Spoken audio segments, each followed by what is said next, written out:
प्रणाम।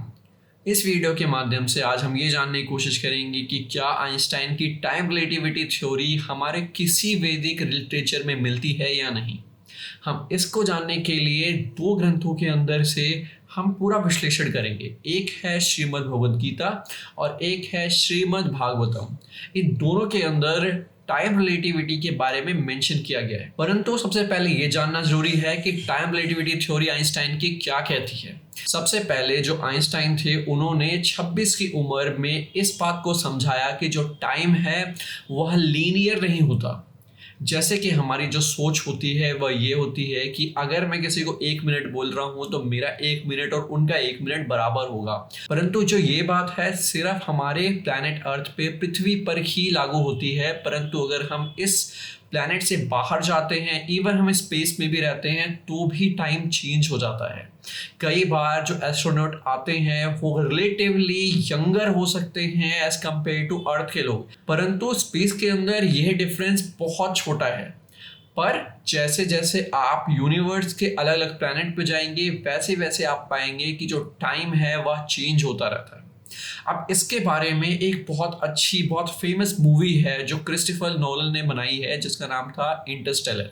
उसके अंदर यह दिखाया गया है कि वहां पर जो एक एस्ट्रोनॉट था वह किसी और प्लैनेट पे जाता है और वहां पे जस्ट कुछ टाइम स्पेंड करता है, और जब वो वापस आता है तो 29 साल 29 ईयर्स उसको बीत चुके थे, और उसके जो बच्चे थे उससे ज़्यादा बूढ़े हो चुके थे। जिन लोगों को उसने छोड़ा था उन सबकी एज 29 साल बढ़ गई थी, परंतु उसने कुछ ही टाइम स्पेंड किया था किसी दूसरी प्लैनेट पे। अब क्या इसके बारे में कोई वर्णन हमें हमारे किसी वैदिक स्क्रिप्चर के अंदर किसी भी जगह के अंदर मिलता है? तो हाँ, श्रीमद् भगवद गीता एंड श्रीमद् भागवतम के अंदर इसका वर्णन मिलता है।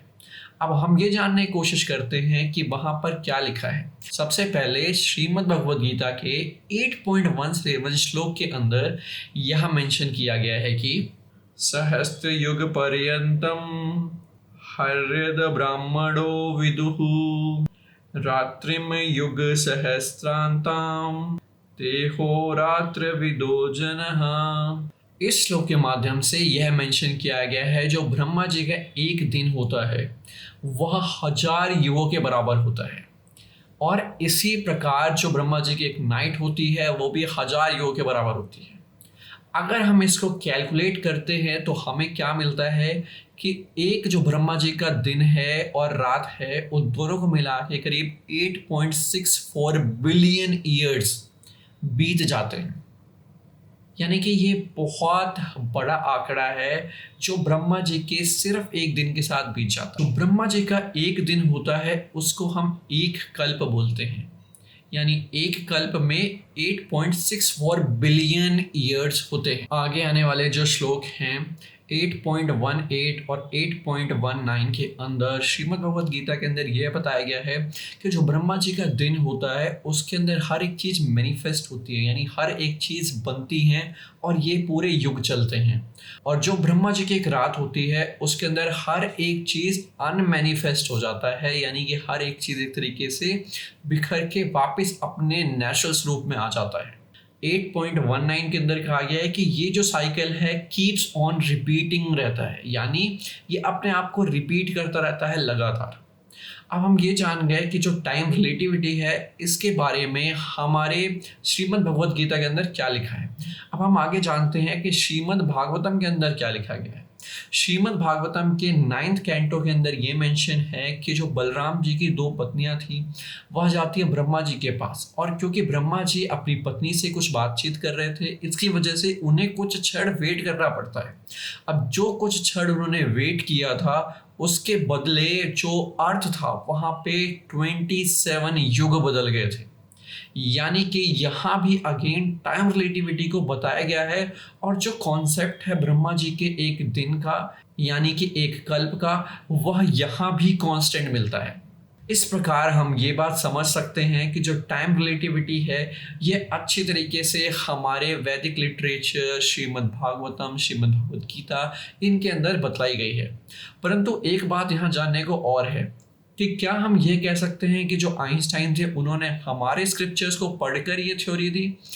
देखिए, ये कहना थोड़ा गलत हो सकता है क्योंकि जो आइंस्टाइन थे उन्होंने अपनी पढ़ाई करी, उन्होंने श्रीमद् भगवद गीता को तो जरूर पढ़ा था, परंतु जो मैथमेटिकल एक्सप्रेशन होना चाहिए था वो उन्होंने दिया है। यानी कि अगर ये कहा जाए कि उन्होंने श्रीमद् भगवद गीता को पढ़कर इस बात को समझा था, तो भी उन्होंने आगे इस पे अपना कंट्रीब्यूशन देते हुए एक फॉर्मूला दिया है। यानी कि हम ये नहीं कह सकते कि आइंस्टाइन ने हमसे बिल्कुल फ्लैट कॉपी किया है। उन्होंने अगर कॉपी भी किया है तो उन्होंने इम्प्रोवाइज किया है और अपना कंट्रीब्यूशन एक बड़े फॉर्मूले के रूप में दिखाया है। आइंस्टाइन वर्ल्ड में इसलिए फेमस है क्योंकि उन्होंने E=mc² नाम का फॉर्मूला दिया था, जो कि लिटरली काफ़ी इंपॉर्टेंट फॉर्मूला है। तो आई होप आप इस तरीके से समझ पाओगे कि हमारी जो वैदिक स्क्रिप्चर्स हैं उनके अंदर अपनी एक बहुत इंपॉर्टेंट साइंस है। परंतु क्या हमें करने की ज़रूरत है?